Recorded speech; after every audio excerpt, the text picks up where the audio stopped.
Probably the next largest responses come from Australia, where in fact, while we're in the Bioinitiative Working Group recommending standards that are thousands of times below where they are today for public safety limits, Australia's government is proposing to relax their standards to make it possible for people to be exposed to far more electromagnetic field exposure. So we've had quite a response from the public and from governmental agencies there.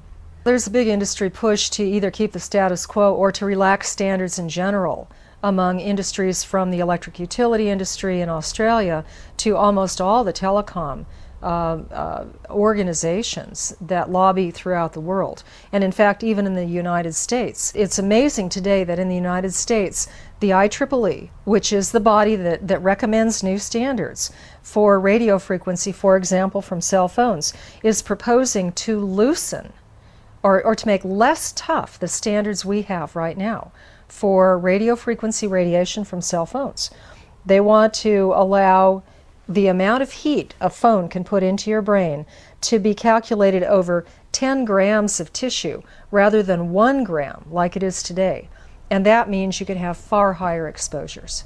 Now, this proposal comes at a time where the Bioinitiative Working Group has pointed out in our report that we're seeing brain tumor risk increase at 10 years and less of use.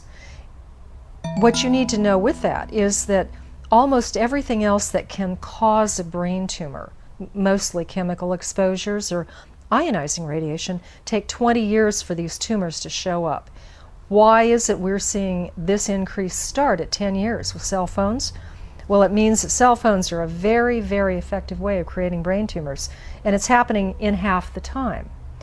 Okay, so here we have this paradox or this dilemma where the people that develop our standards are proposing to make it possible for far more radiation into the head, probably because cell phones today, by and large, don't meet the existing standards, so they have to be made less restrictive. It's a really unwarranted move, and we hope that our report will have the effect in this country of dissuading our decision makers at the Federal Communications Commission from even looking at these proposed, less restrictive standards. Some of the other members of the Bioinitiative Working Group that contributed science chapters included Carl Blackman, who did our work as an individual, although he is, of course, employed by the United States Environmental Protection Agency. And he contributed a chapter on modulation effects. This has to do with the way in which pulsed radio frequency or electromagnetic fields can be received by the body as different kinds of signals. And modulation is important because in some some deliveries of radio frequency are more bioactive than others. So this was a key chapter. Martin Blank from Columbia University contributed the chapter on heat shock protein or stress proteins. And a very important finding that is brought out in our report is that when you see stress proteins produced in the body, this is a very ancient response of all cells, literally in plants and animals and people. When you see heat shock proteins being expressed by cells or being created, it means the cell is in trouble and it's hollering help. It's got a problem with the environment around it that isn't good for it. And what Martin has been able to show is that when you're exposed to very low levels of electromagnetic fields, we see stress proteins created.